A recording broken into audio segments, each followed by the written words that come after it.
you said that they were very present. People believe they're very, very present in their lives after they've died. And I'm just wondering about the evidence for this and what are their feelings that, like for us who don't engage in that kind of activity in this culture and other cultures too, how do they perceive what we're doing? Well, I think the most common avatar is through dreams. That is to say that you dream about your departed mother, your departed father, or some person, is the way of them coming to you. So if let us say if your father died and then he appears to you in a dream later, that is his spirit calling to you for some reason. It's up to you to interpret it correct. Perhaps the dream will tell you. I mean, perhaps in the dream, he may come very specifically in the dream and tell you what it is he has to tell you. But he may just show up and then pass away. And usually at this point, one does what's known as a gong. You make an offering. Most Vietnamese homes have a votive table, have an altar table. And you frequently will see on that table photographs now, in modern times, of the people of the family who've gone before. And it's possible that one of the things you could do if the person came to you in the dream would be to make an offering of fruit or whatever, some symbolic feeding of them, and you light joss at the same time. And that shows that that's a way of saying, yes, I hear you. Yes, I know you have come to me. Yes, I know that I must respond to you. So I don't know if that's exactly answering your question, but that's a kind of evidence that people deal with. People have also other ways. I think a little bit later, Professor Lum will be talking about the Lendom, I think, the spirit mediums. Is that right, Barbara? Yeah. Now, spirit mediums also, which are, by the way, very indigenous, very Vietnamese, and entirely female. Spirit mediums can also contact people in the other world and are a way of the evidence of these spirits coming to you. These people also frequently, one and the same person, can also be what's known as a playboy or a soothsayer. These are not the same kind of functions. There are spirit mediums. Spirit mediums go into trances and become part of the tofu, the four-world religion, which is another kind of operation. But frequently the same people are also playboy, or there are also some people who are not spirit mediums who are playboy. Playboy soothsayers in Vietnamese. And these soothsayers frequently also can interpret for you or tell you what the spirits of your departed ancestors want you to know, or can tell you that these people are intervening for you. The most famous one in Honolulu is a woman named Lan, who runs a big practice out in Kamaki. And she's been a soothsayer here for many years. I just learned recently that she also is laying down, but she also now goes into trances and is a spirit medium, which I didn't know, but once I found out about it, it wasn't surprising to me, because I think these functions are very closely allied in Vietnamese society. I'd like to add, similarly, in the Thai context, it's not exclusively, but mostly female, who practice the medium, the trances. And of course, the spirit could be anyone, past kings and queens, or your relatives, or celestial beings. Indra from the 33 heavens and so on, which I think but again in the Thai context, these ladies are all dedicate their merit in the Buddhist context. And before they invite the spirit to come, they pay respect to the Buddha, the Dhamma, the Sangha. And each year they make a big donation and merit to the temples. Quite interesting how Buddhism combined with, this must be indigenous belief before Buddhism. We I might just add one thing, and that is that almost always the official hierarchy has been hostile to these women, and has always been hostile to the soothsayers. And the Vietnamese have a law in the books, which they don't enforce because absolutely everybody goes to these people, officially outlawing this practice. And indeed, the people in the United States who are in this practice in the spirit mediums in the United States, and there's a large group of them in the Bay Area, keep their practices very quiet because they're always afraid that somehow the official government of wherever they are will come down on them like a ton of bricks, because whatever hierarchy it is, be it Confucian, Buddhist, Catholic, or Islam, they don't like this. This is heterodox and wrong. It's also female. I have two questions, one of which is pertaining to the idea of reincarnation and how if people are paying homage to spirits and concepts of the dearly departed, then is it just the concept of honoring that person of a parent or some great being because their spirit is in reality going into rotation? And my second question, That's a big one right there. my second question is, this morning, the lady who spoke about being in a Vietnamese household in the early 70s and how there were these little children giving offerings to pictures of the aunts who had no children, and it was more seemed out of fear than it was out of respect that they wouldn't have anything bad happen to them. And it seems kind of in contradiction the way you said in terms of tolerance, and the contradictions is part of that with them, like you said, the spirits, departed spirits protect people. So it's a combination of the reincarnation question and then the protection. I leave the second one to you. But the official Buddhist interpretation, of course, is no reincarnation. It's rebirth. You see, we are being reborn all the time, right now. You know, after we go to bed, we are reborn next morning. And of course, there is a bigger gap, you know, when you breathe out for the last time, and that become more subtle. Again, for those who practice meditation, practice deeply, then would understand. That would be the official Buddhist approach in most schools, except the new Buddhists, you know, I mean, who believe in the Pure Land and so on, they would have a little bit different interpretation. But again, for most Southeast Asian, rebirth is also even pre-Buddhistic, you know, reincarnation also involved, because in the Hinduistic approach, which means that there is a soul and Atman reborn. For most people, they got confused. But anyhow, they believe that people would be reborn as an animal, or a ghost, a spiritual being, or as a human being. You see, if you turn the tape off, I don't want to be accused again of, let's say, majesty. Perhaps among ourselves, even the present queen believed that she is the reborn of a former queen, heroine, who was killed by the king of Burma on the elephant campus. I think she seriously believed in that, and she also supports a lot of trances and mediums. So this is not supposed to be talking publicly.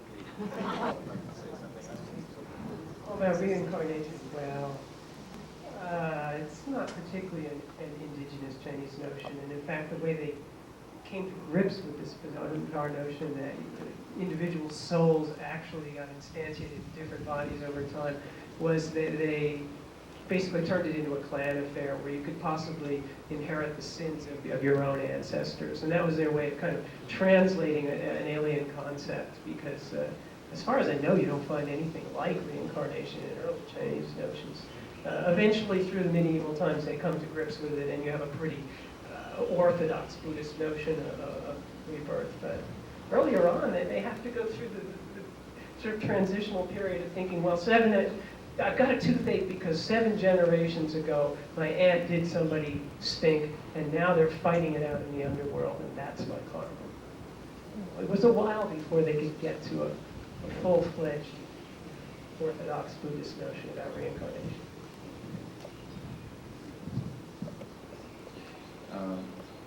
two answers. You had two questions, and I'm trying to remember the second one in a minute, but about the first one. When I said tolerance, this is exactly what I mean. You have two contradictory notions. You have the notion of rebirth and sort of progression of souls and things like that, and you have this idea of great continuum, and it doesn't seem to be rebirth really plays much of a part in it. And you may say to yourself, well, how can someone hold these two absolutely contradictory notions in their head? I have the beginnings of an insight. I've been having it for about 30 years. It never seems to come to complete fruition, but it looks a little bit like this. Most analysis that we make in a scholarly way in the West, and it is a feature of Western thought, especially, I think, well, it's actually, it goes right back to Aristotle, like a lot of things do. We tend to be atomistic. We analyze things as individual entities. We don't tend to analyze the context. Even in mathematics, only recently has Western thinking dealt with quantum physics, chaos theory, and questions of whole and holism. And in Western thought, holistic notions have generally been left to religious thinkers and to divines and people with inspired visions.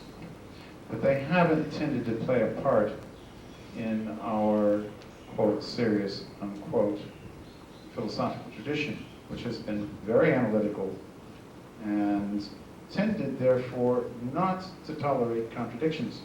Indeed, whole schools grow up because my thoughts contradict your thoughts, and if I'm right, you must be wrong. There's not room for a simultaneous, we can both be right and say the opposite thing. The kinds of thought systems which we are dealing with in Southeast Asia, at least, tend to be holistic. They tend to be total descriptions. They, for some reason, and this is the glimmering of the insight, not, as I say, it doesn't play out in my mind so that I can't really say anything. For some reason, holistic systems don't contradict each other. You would think, from your Western analytic standpoint, that holistic systems would contradict each other even worse, because they describe everything, rather than certain aspects of things. But for some reason, in the human mind, people can hold totally opposing holistic views simultaneously.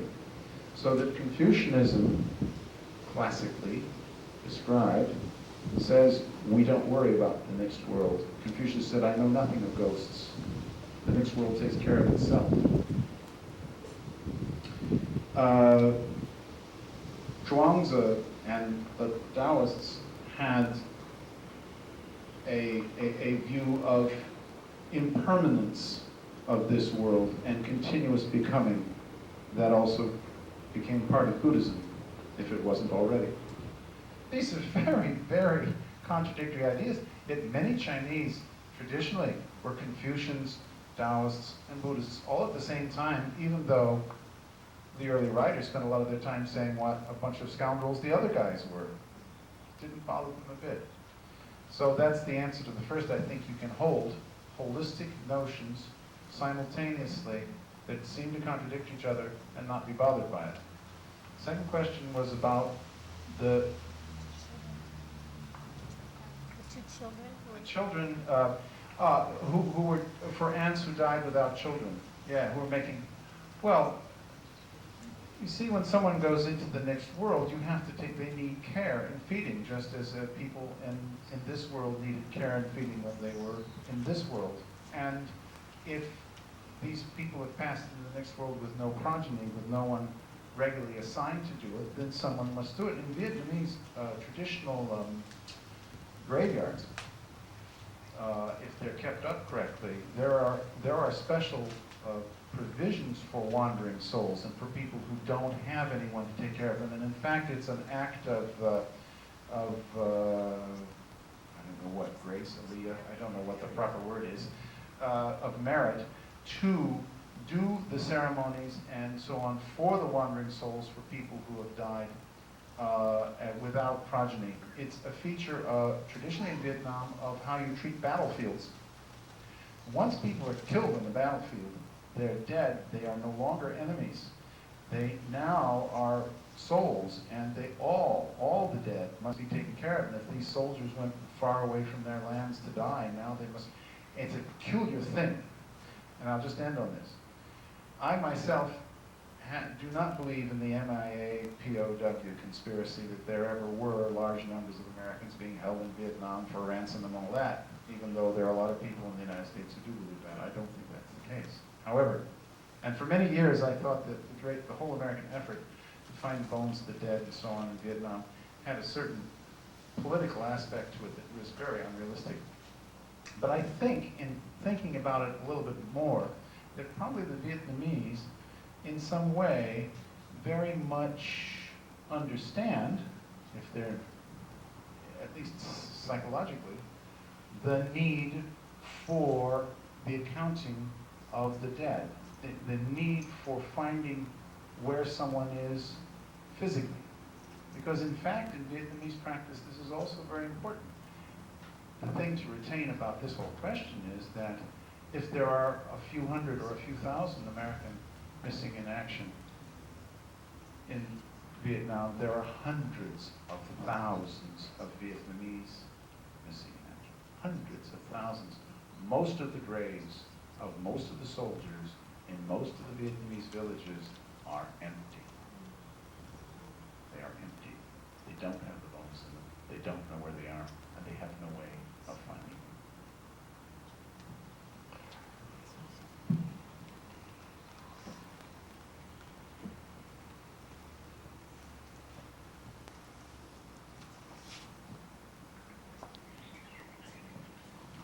I'm struck by the image at the beginning of the film Indochine, where they show a royal funeral floating down the river. I wonder if you, or any of you, could say more about the actual funeral practices and the class differences that are evident in the kinds of funeral practices.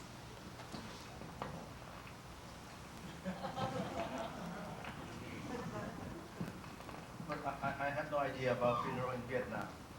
But the overseas Chinese in my country, of course, want to have their body buried. But once you become Buddhist in the Theravada tradition, then you want to have your body cremated. But the hierarchy of it, of course, the king and members of the royal family embrace a kind of Hindu rituals. Although they have the body cremated, they have the body sit up as the Hindu yogi, and that again go by ranks. And I wrote quite a few books on the hierarchy of funeral in Siam. If you're interested, we can do that separately. I'm afraid our time's up.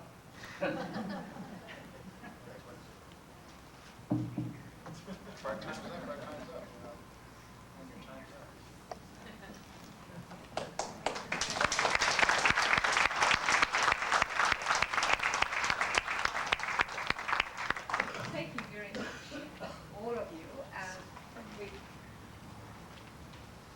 We've conveniently ended on the whole topic of spirits, and that's a very useful introduction to our guest speaker.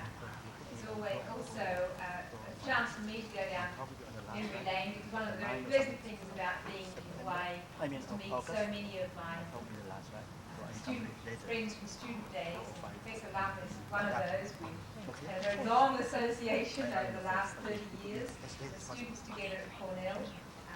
Professor Lam attained his original degree at the University of Lausanne in Brussels, and is currently Professor of Vietnamese History in the Department of History at the University of Hawaii.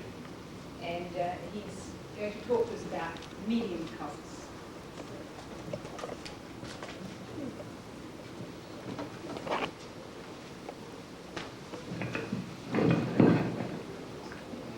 I don't think that I have to tell you that my specialty is not at all with death and living, and that is reason why after receiving my assignment for today several months ago from David, I really scrounged my mind to see what I know of my own experience about death and living. And really, I have to confess that the search has not yielded much result. And that's why I went to consult with my friends, Vietnamese friends, to see what they know about death and dying. And I have to tell you, I don't know what's wrong with my Vietnamese friends. I don't know much about death and dying or anything, and even a little bit less in this culture. So what I have, the thing is that after long discussions, we arrive nevertheless to one common saying. And that common saying is very influential in practically all of our lives, mostly when we were young, and our mind was still tender. And that saying states that life or birth, as Professor Macro told you earlier, the same character in Chinese expresses life and birth. So the sayings, the Vietnamese saying, I don't know whether they have it in Chinese, but the Vietnamese saying states that life is ominous, whereas death is propitious. And what does that mean? It means that everything connected with life is no good, whereas death is always quite interesting. And that is why, you see, as I told you, that saying really informed all our lives when we were young. And for example, I remember many times when we set out in the morning on a Thursday, which was a holiday for the school children in Vietnam, on a Thursday, and if by any chance we encounter a wedding, and that we just turned around, went back home, because we knew that wedding, which means life, which means birth, wedding is very bad, and that's the reason why we didn't even try to do anything for that day, because we knew that surely something bad would follow us before the end of the day. But then if we encounter a funeral in the morning, then that is really a very propitious day, and of course it would have many interesting things to happen to us. But then, after really talking with our friends, we arrive also at the second element about death, or about at least the dead. What it is I think the previous panel already stole all my thunders, in the sense that it is the second element which is very important in any Vietnamese family life, is really the anniversary of the death of a family member.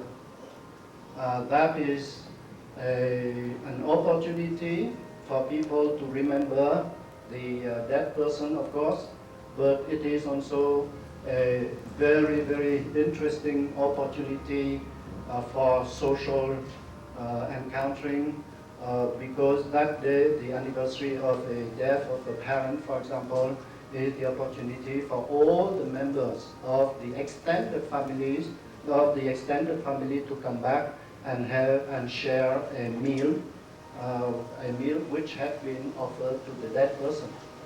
So that is the very important social event for a Vietnamese family. And then the same thing happened in the community, in the life of the community. The life of the community has also the anniversary of the death of the tutelary deity, of the protecting deity of the community. And of course, at the anniversary of the death of that protecting deity, then it is an opportunity for a big festival, a big event, social event for all the members of the community to come together and to enjoy maybe a theatrical performance or whatever there was in the social calendar. So that is also a very, very important element in the social life of the village or of the community. Now, another element which is very important in the life of the Vietnamese community is the place to bury their dead. I have not been doing any research on that, but I feel that before really the arrival of modernization, westernization, and so on in Vietnam, people just bury their dead as close as possible to where they live.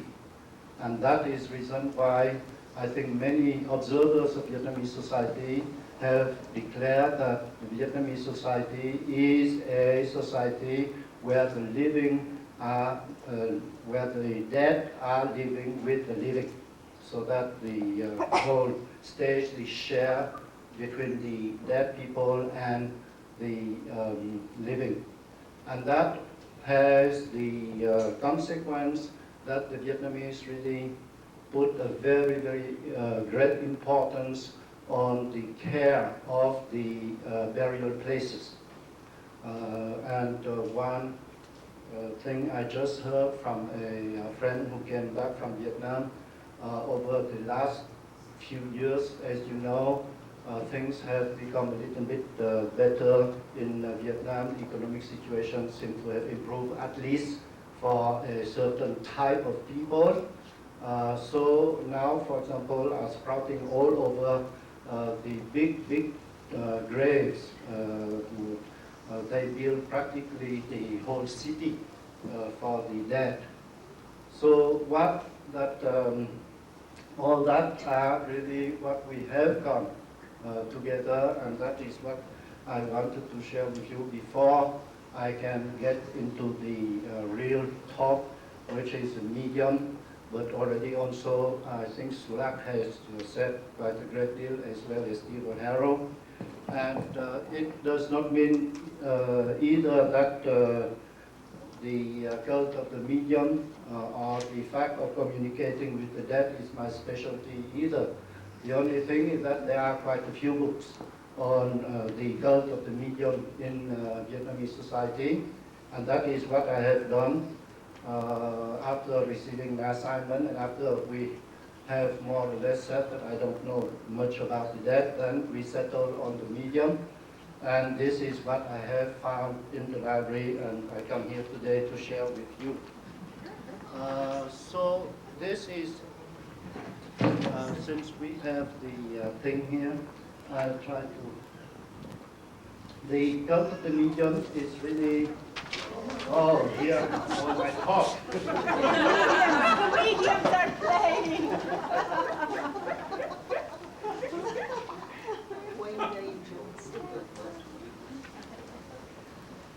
So the Vietnamese word for the medium is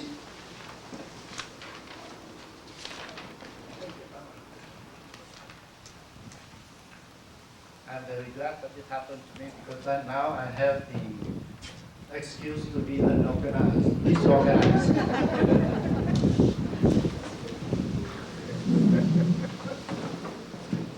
So this is really the proper word for the cult of the medium, of the way of communicating with the dead in Vietnamese culture. And the word down is, of course, derives, of course, from a Chinese character. And the Chinese character means many things, and of course, we don't know exactly what meaning to understand here, to take here, but it looks like the prime meaning of the down word is a young boy of less than 15 years old. And so it is surmised that maybe the person who went into trance originally would be a person, a young man of 15 years or so. And as you heard from Sulak, just a few minutes ago, the medium in Vietnam are not exclusively the domain of women either. Right now, it is the domain of the men, equally men, but women seem to play a more important role in the cult of the medium. So it is really not a religion because it has nothing to do with salvation, it has nothing to do with merit, it has nothing to do with anything that we know about religion or religious virtues or anything. What it is, I think, a practice, if you want to say a religious practice, but it is primarily a practice whereby people enter in communication with what we call the invisible world. So the Dong is really a cult which is the intermediary, so medium, the intermediary between the invisible world and the human world. And what is my next slide? Yeah, and what is the purpose of having those medium sessions? The purpose is, as you heard from Steve, is also predicting the future, to tell you about your future. But primarily, more than predicting the future, it was to ask for prescriptions to cure sicknesses. And then the session is also to promote some kind of a musical performance with a special chants. Thank you so much.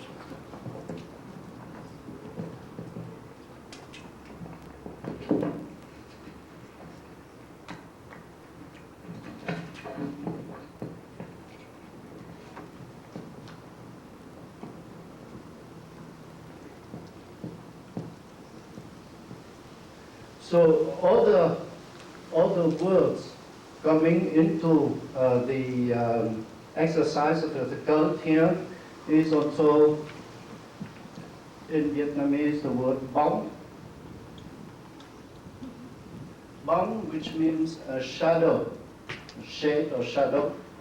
And that is reason why we don't know either why it is the bóng, but the word, the proper word for entering in trance in this medium cult is the hào bóng. Hào means to wait on somebody, and so to wait on a shadow.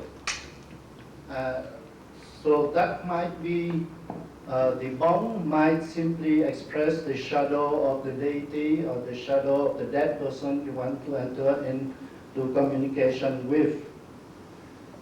And for whatever it is, whenever the medium enters into trance, what he or she does is to express a vocabulary which says a complete submission of the medium to the person who is inhabiting the medium.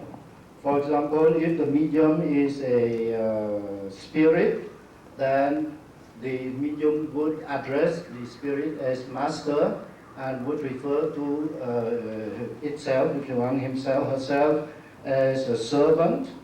If the if the spirit is a general, then the medium is a simple soldier. If the spirit is a father, then the medium is a son or daughter, emperor, a subject. So anything which refers to the person in the medium and is absolutely on the highest hierarchy possible. Now, even if the medium is not a religion, it has also a pantheon. It means that it believes in a great deal of god of deities.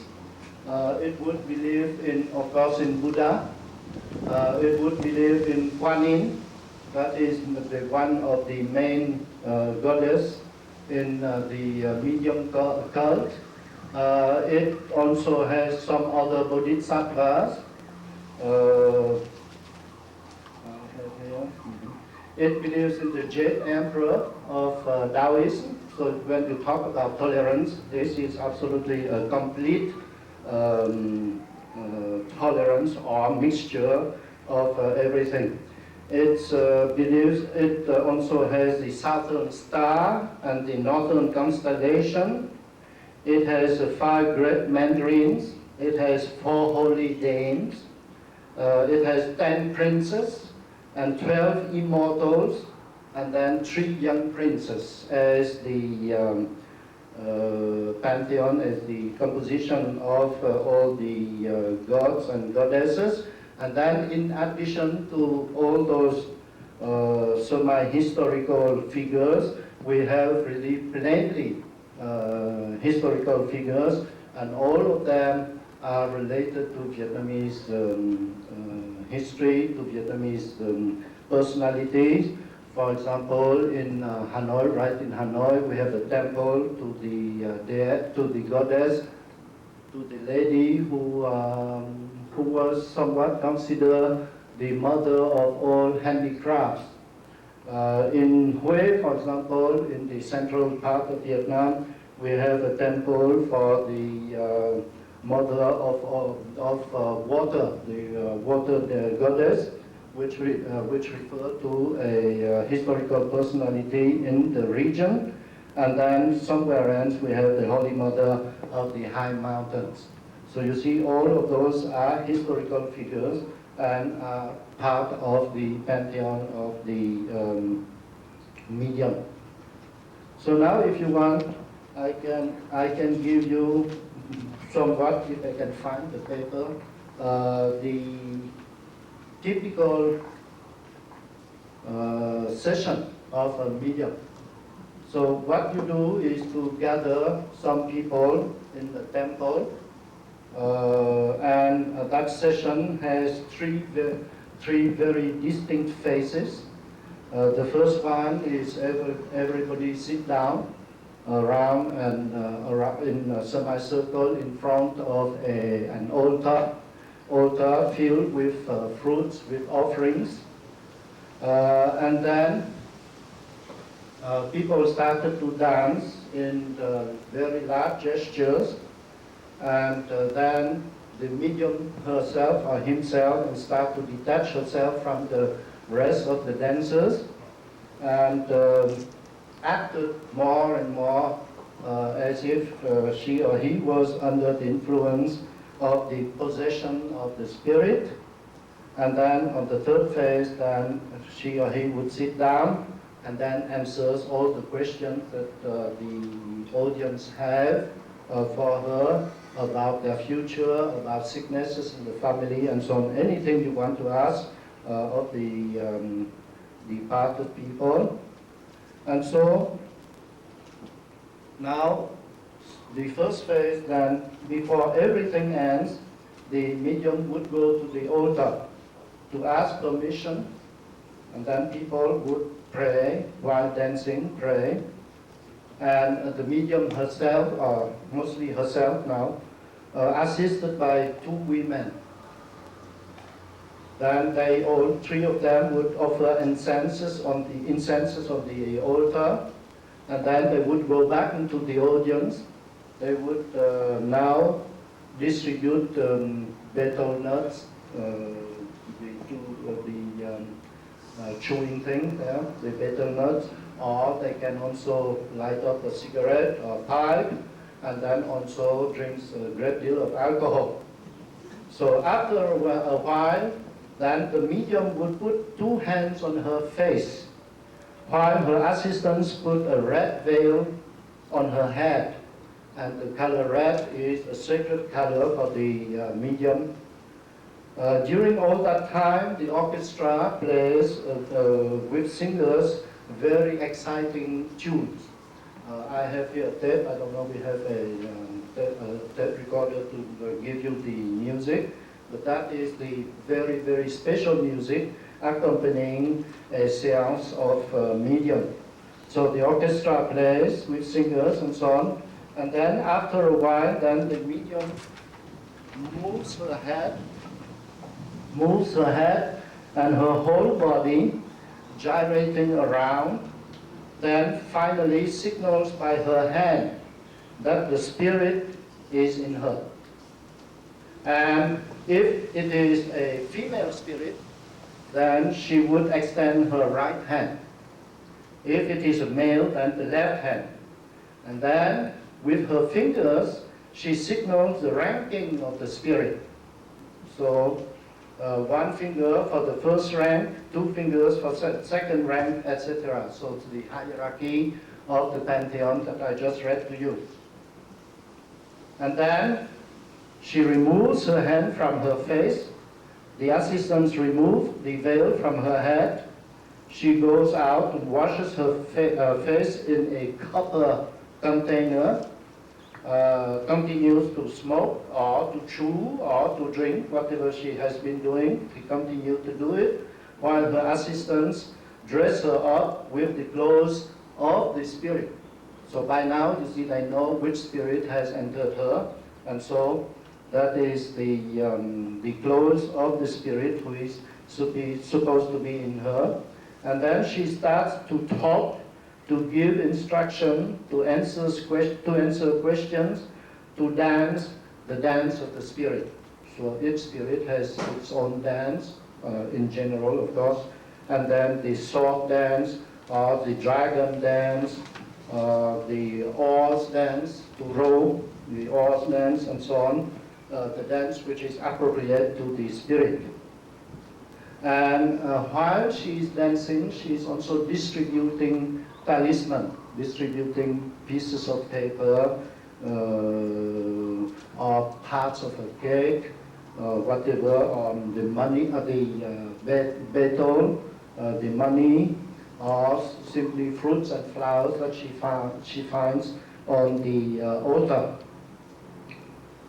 So the audience addressed her as they would to the spirit, with the title of the spirit, who would be general, emperor, or whatever.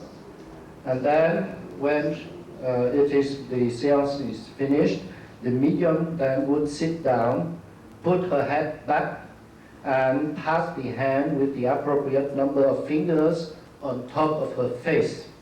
And that is a sign that the spirit has left her. And then started the music. And yeah, thank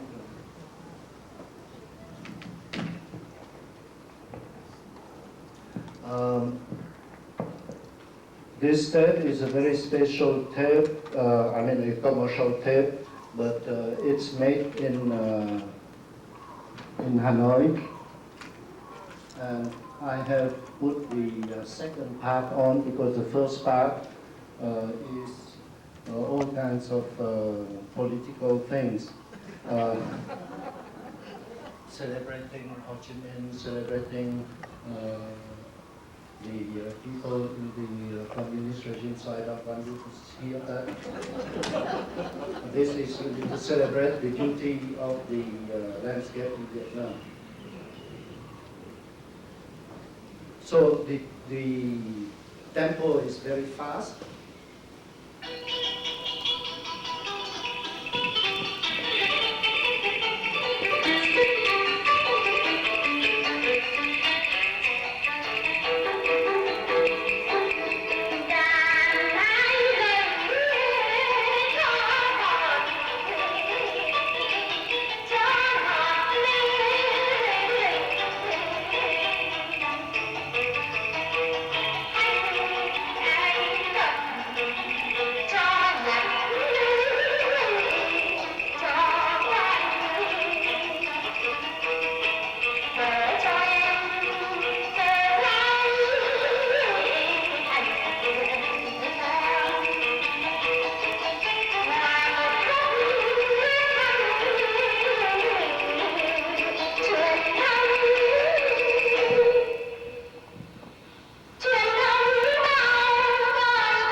you see a little bit, usually the Vietnamese music is quite slow, but this is quite surprisingly very fast compared to the rest of the Vietnamese music.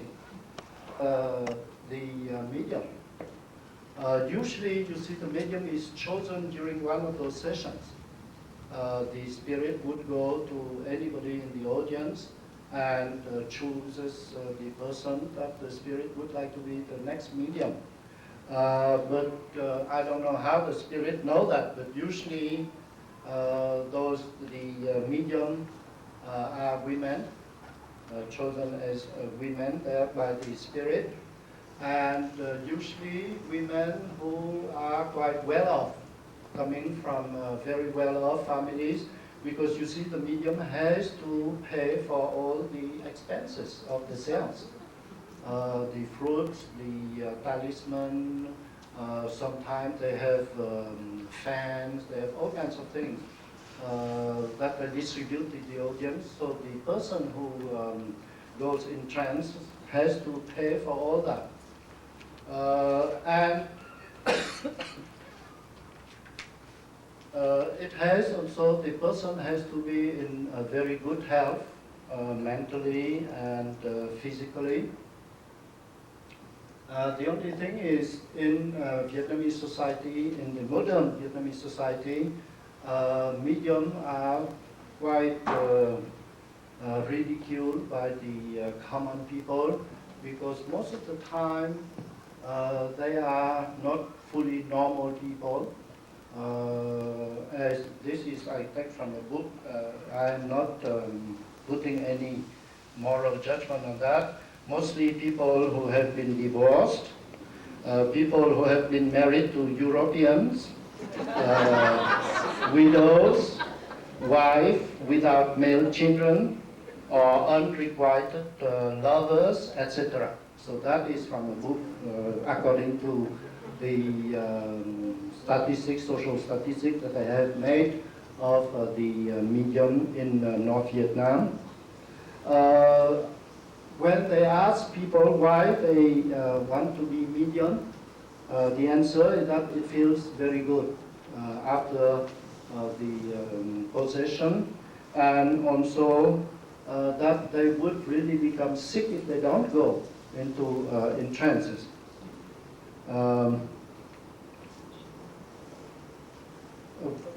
According to many medium, during the possession, she is absolutely not conscious of anything happening in the outside world. She fully possessed by the spirit during that time.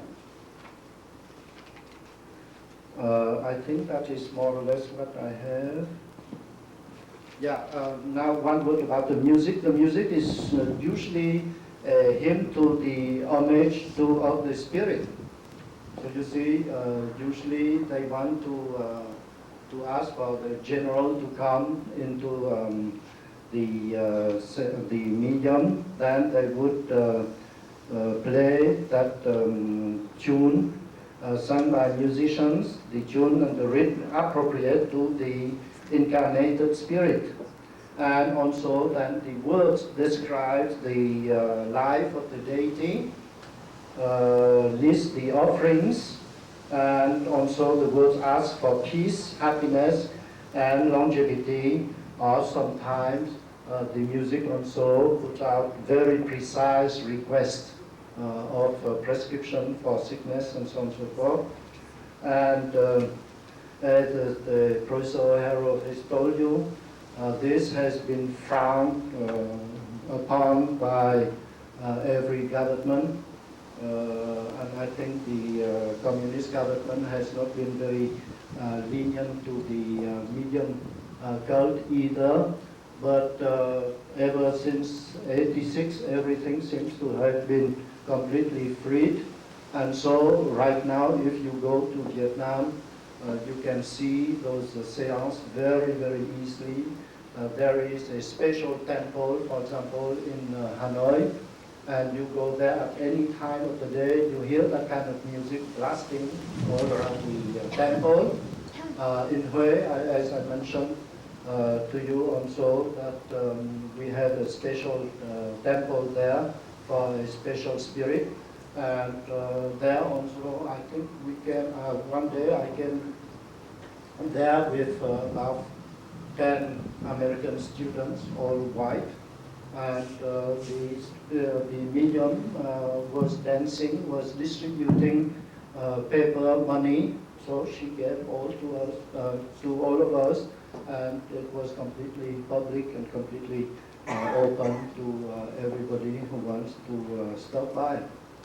So, and I think that is the same situation in practically everything there concerning the medium cult. I think that's it. Thank you very much.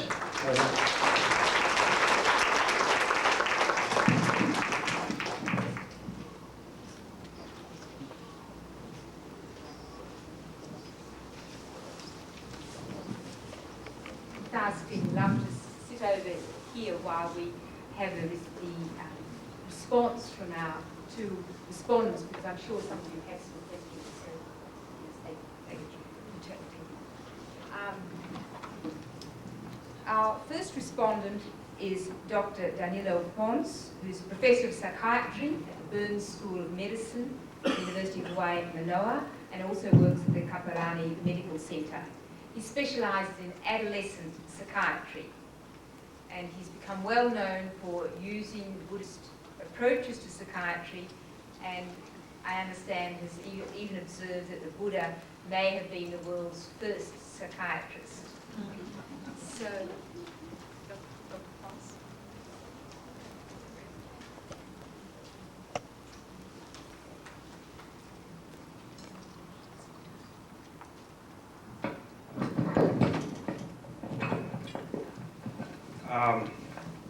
With all due respects to Professor Lam and all of the other speakers, there seems to be a sort of, I'm wondering whether it's a fashionable trend to, or maybe being spiritually and religiously correct to disavow any expertise in Vietnamese culture as well as dying and death and dying. And I certainly am not going to buck the trend. I'm not an expert in Vietnamese culture either. And my response probably is more on a personal level rather than on mediums and cults, although I certainly can talk about it in terms of my profession as a psychiatrist. I'd rather not talk about it because it is irrelevant. The Western approaches to mediums and cults are, to me, inappropriate and irrelevant. So what I'd like to do, if you don't mind, is just share with you my own personal experiences with death and dying. And I think that might be a little bit more appropriate, especially at about 3:30 in the afternoon, right? or something like that. Okay, it's in the form of bullets. Those of you who are journalists know what I mean by this. Bullets are like, and then it helps you to remember things in a very succinct way. And my response is just going to be very succinct. So, from a Western psychiatric and psychological point of view, death and dying must be seen as two distinctly different and entirely separate phenomena. Dying is a process that is experienced by a person while that person is alive. Death is a state that is observed by those who survive and are left behind. For the person who's dying, there are three main issues. One, avoidance or relief from pain and discomfort. Two, anxiety about the unknown. Three, feelings about a life that is going to end soon, and people, things that are going to be left behind.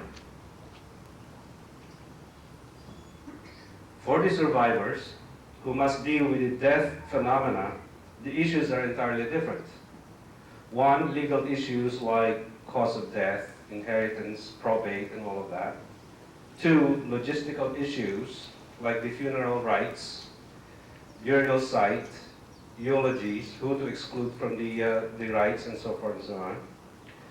And third, psychological and emotional issues like loss, grief, mourning, and what it must be like without him or her. Dying is subjective, death is objective. Like yin and yang, yab and yum, Shiva and Parvati, there must be a dance between what are initially different and separate until there is rhythm, complementarity, and eventually union of the polarities, which is by way of introducing that death and dying must at some point in time have some kind of a dance. My oldest brother is dying of terminal cancer of the colon with metastases to the liver. We had a family reunion of the siblings.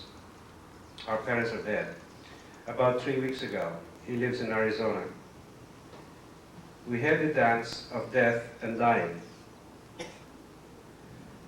My brother was trying so hard to communicate his fears of the unknown, his sadness about a life that is going to be prematurely cut short, and the dread of pain and discomfort.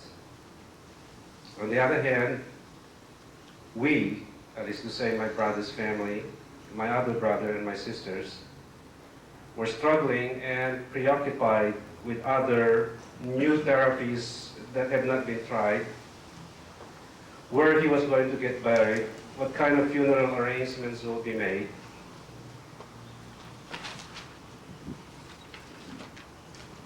For example, is he going to be cremated or buried, and if so, where?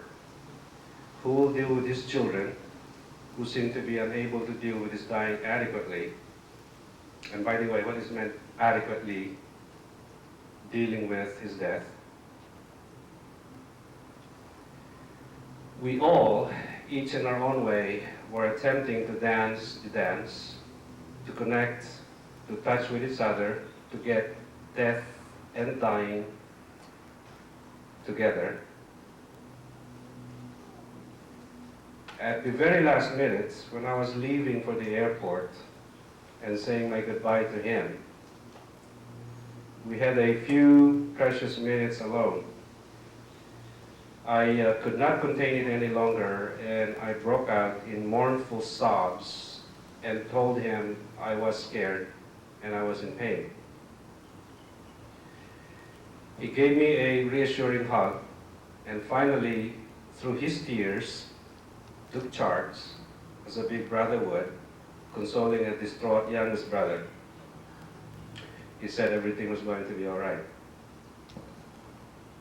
We, my brother and I, finally danced the dance, and in my mind, death and dying became one. Thank you.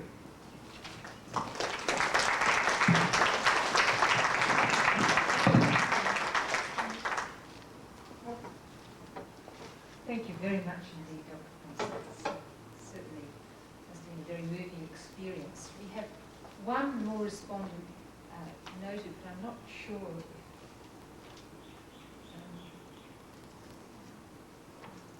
Send down. oh.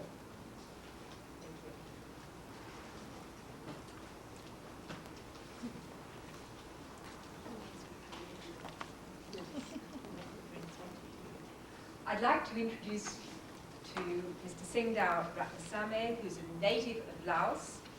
He's a social worker with the Rainbow Ohana Coalition in Hawaii, and it works with many new immigrants from Asia, and particularly Southeast Asia. So he has a great deal of personal experience of some of the things that we've been talking about. So without more ado.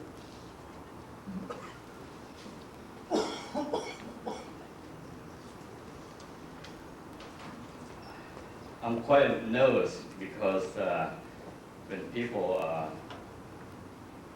indicate that I'm expert in death and dying, when I first been approached by the lady and asked to join the respondent, I already say no because I don't know much about this. But then the person said that, well, that master, you're the right person. So in our culture, it's kind of difficult to say no. So I had to say yes. Then when I say yes, I realized that I'm getting into big trouble.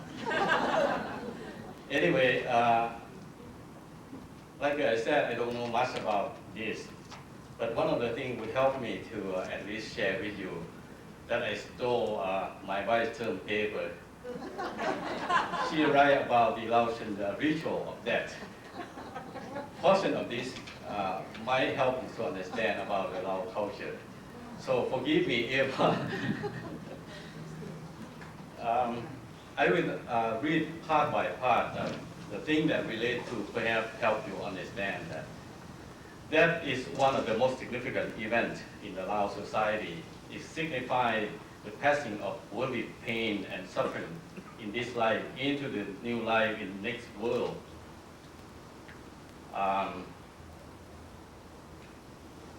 As a result, that is not entirely a sad event. It is also a healing time for the surviving family member. In our tradition, Buddhism is a vital support in time of need. Therefore, in the death process, religions play a significant role for both the deceased and survivor. The goal of the deceased is to reach heaven, and depending on their karma, they are reincarnated accordingly. Monk blessing also assists the deceased on their journey to the next life.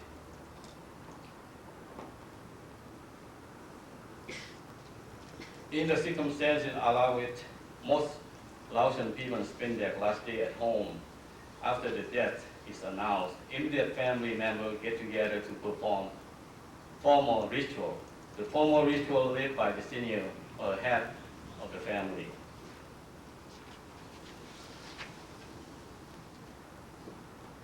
During the mourning period, which can last from 1 week to a month, the coffin remains in the deceased home, and there is a continuous party to celebrate to escape the deceased spirits from one life to another.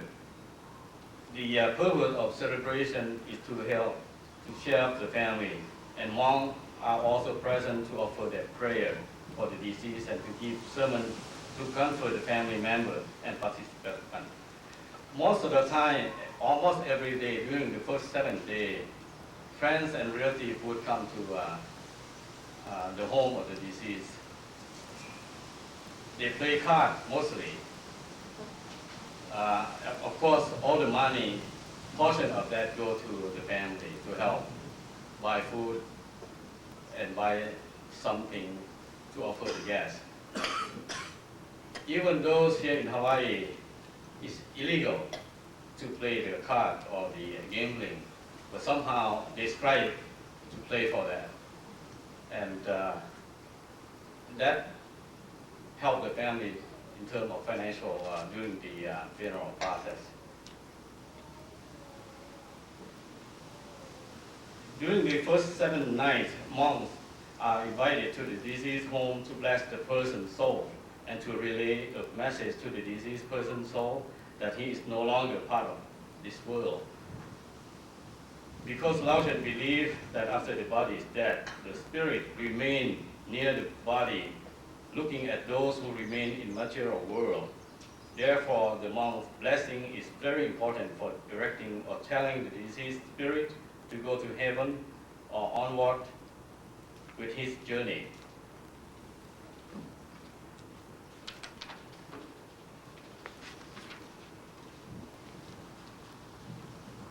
The monk also comfort the family and friends by reciting Buddhist scriptures and illustrate how life is a series of suffering and therefore death is part of life's natural occurrence. The monks allow the deceased families and friends to grieve, but remind them that they should be happy for the deceased journey into the afterlife. For instance, the Buddha taught that pain, suffering, and unhappiness must be expected as a natural part of life. Therefore, death is part of our life. Thank you.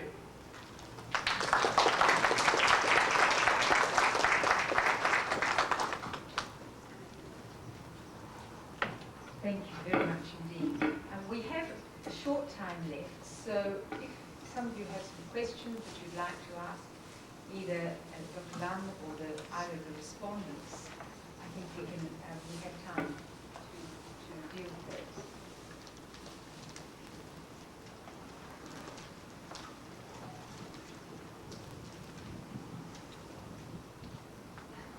I was interested in Dr. Clark's your work with adolescents, did you say, and using Buddhist practice on your patients, is that correct? I can't hear you. Oh, okay. If I'm correct, I think I heard the introduction saying that you work with adolescent children using Buddhist practice, is that correct? I'm not at all. We can call it Buddhist. I mean, but we can, you can talk about suffering, and I'm not sure that's Buddhism entirely. But you can talk about Buddhism, and you can talk about impermanence, and you can talk about not clinging and not letting go. Just right here. In other words, I'm not at all sure that putting a label on something is going to make it so, but I do talk to adolescents that I see in terms of suffering and why do you suffer. And I talk about the ways of getting out of that suffering by letting go of a lot of your mistaken notions about life and also not grasping things. And it just so happens, I guess, that that's what the Buddha also discovered. So I'm sure that when somebody said that perhaps Buddha was the first psychiatrist, it was not really far off the line. I really feel that maybe Buddha was the first psychiatrist, and he didn't charge too much as we are charging right now. So thank you.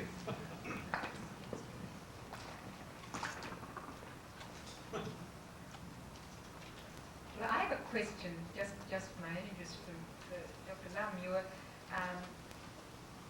The word that you read, dong, and then which it seems to be read as something to do with a young boy, a young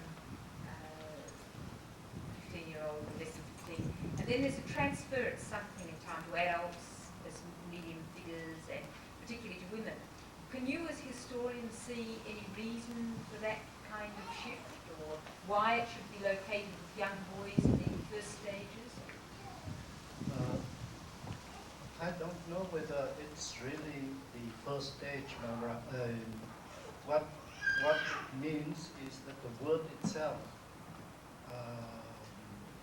said that it is a young boy, but I think from the beginning, maybe the whole cult has been appropriated by women. Yeah, I see Professor O'Hara has something to say always there. Well, I think it's a mistake. I think that the association is an error. I don't think that, I know that it's written that dum, which is the tone, our tone in Chinese, was supposedly associated with the word, but I think like a lot of attributions in Vietnamese historical writing, it's possibly an error, and that isn't the origin of it. And I'm somewhat suspicious of a lot that's been written about the origin of it, of what? Of the term dumb taken. I mean, I think it's a mistake. It's an etymological mistake. And also, I think in practice, the spirit mediums are, in actual practice, do mimetic coloring, such as, you find that also in Cao Dai. They take the Jade Emperor, the generals, and so on, as in the pantheon, and they are mentioned. But in actual daily practice, the four mothers are the primary focus of the religion, and those four mothers have children. So they're also holy babies as well as holy mothers, and they almost never in their actual operations deal much with the Jade Emperor or any of the male parts of the pantheon. Not, I didn't say any of them, but primarily the four mothers. Yeah.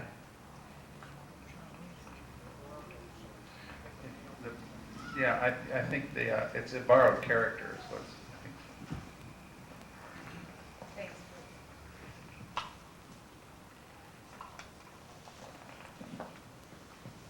I'm just wondering if in Laos there are also, I'm just wondering if in Laos there are also spirit mediums? Yes, we do have that. I just wanted to ask a question for Dr. Lamb. I found it interesting that you said something about the mediums finding it interesting in going into the trance state, and they liked it and enjoyed it. They felt good afterwards. That's why they wanted to continue. Right.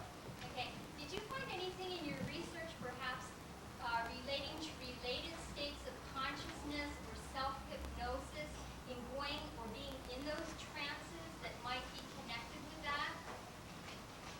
There's nothing that I know, but as I described, the whole session started with smoke, bethol, and alcohol.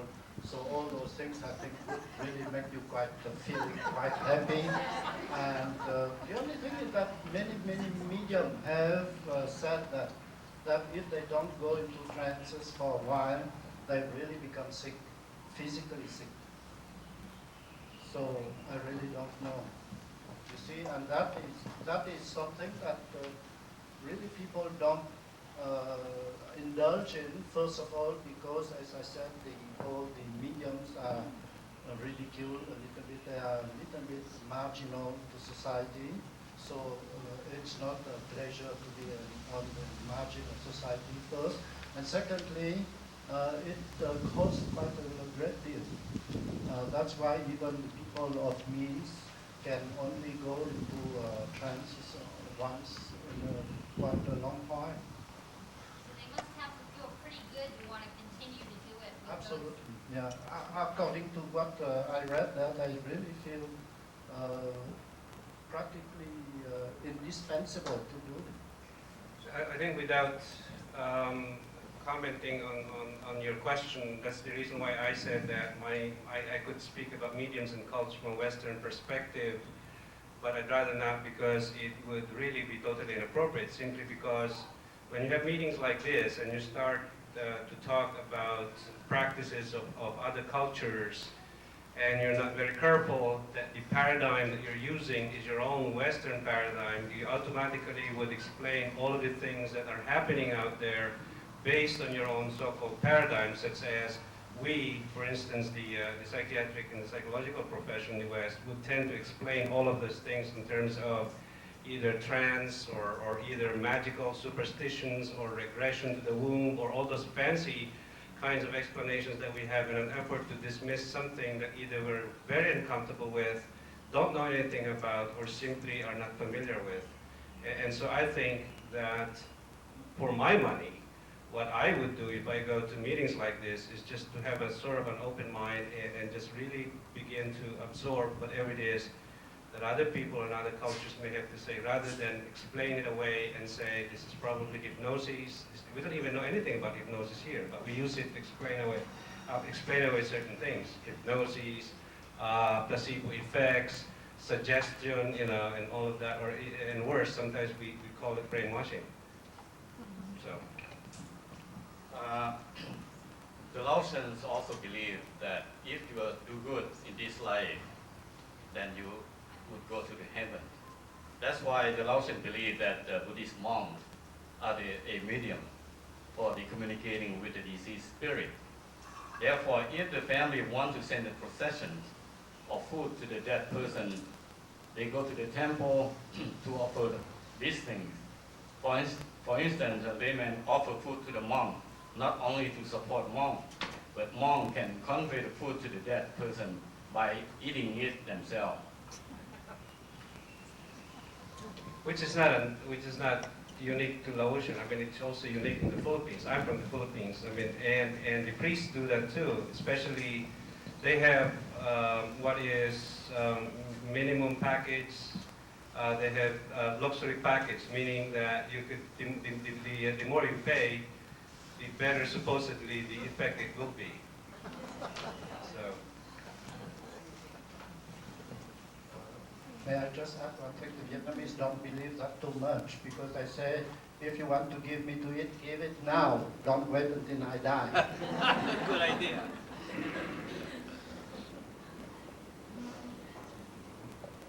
Well, I think we've covered a great deal of ground this afternoon, and I think one of the messages that I've taken away is that there are lines of communication open to us with those who've passed on, whatever means of communication we choose to use. But there are ways of communicating with people who have left us physically, and I think that must be an enormous comfort to those who believe that. If you feel that death is absolutely the end, it does make things extremely hard. You'll all be meeting again next week at the Korean temple in Paloro. And we have a few more housekeeping matters just at the end of the session. There is a wedding, I think, which is still going on in the church. So if those of you who are parked near the church, you could just be very quiet when you're driving away. It might all be over now, but if it's still on, you could just keep that in mind. And also regarding transport next week, that if you could do your best to carpool or not to park your cars around in the vicinity of the neighbourhood, because we don't want to add to the problems that have arisen in the past. Did you want to say more? Oh, you have an evaluation form, I think. Okay, so shut it off. No, yeah, you can shut it off or start. Just try to get used to this thing. Put your hand over here. Okay, there we go. Okay, then stop then, and the light goes off, right? Shooting, because I wanna. How long will this last? You know what? Start shooting. Just get used to shooting because I want to take this tape out. Okay, so just leave it on. I can do it whatever I want to. Yeah, it's recording now. Okay. So just go ahead and start shooting. Just get used to whatever you want to do. Yeah. Turn it around, go up and down. Get Eric doing his thing. Get the people there. Zoom in, zoom out.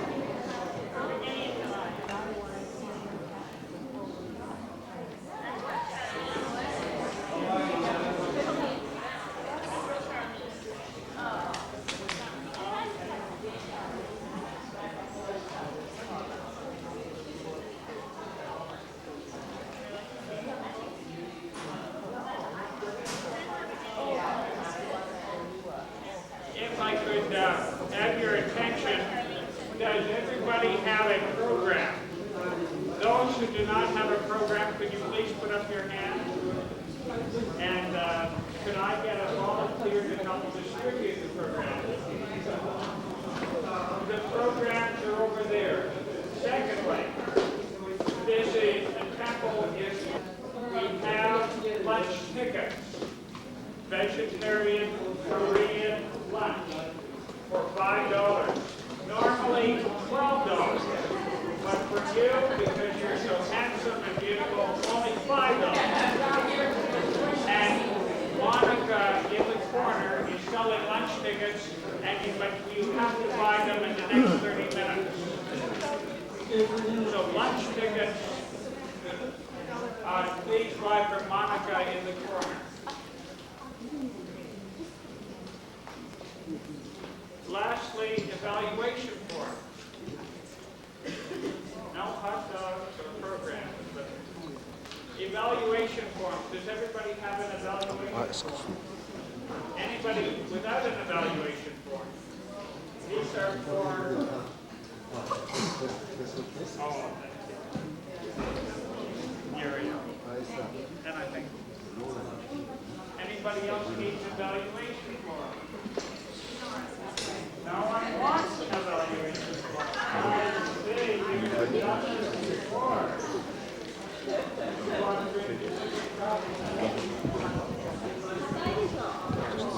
What does TW stand for on this side? What TW for?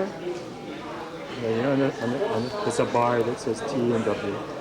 on the left-hand side. Oh, that's it, the amount of film that's in there. That's why I want to pull it. There's a lot of film in here.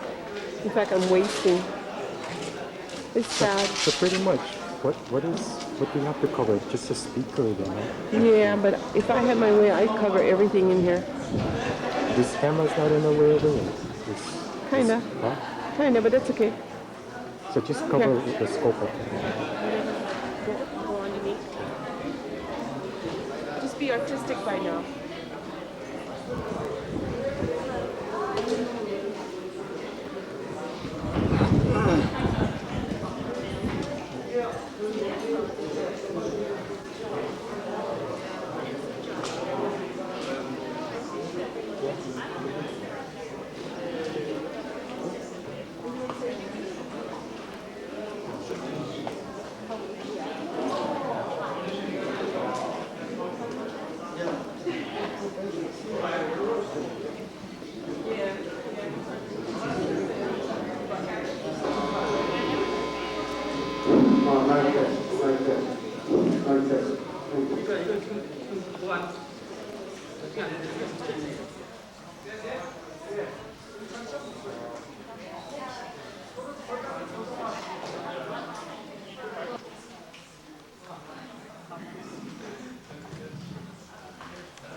And for camera people, how many?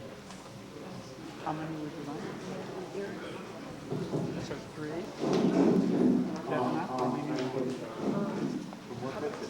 Let's say? I don't know.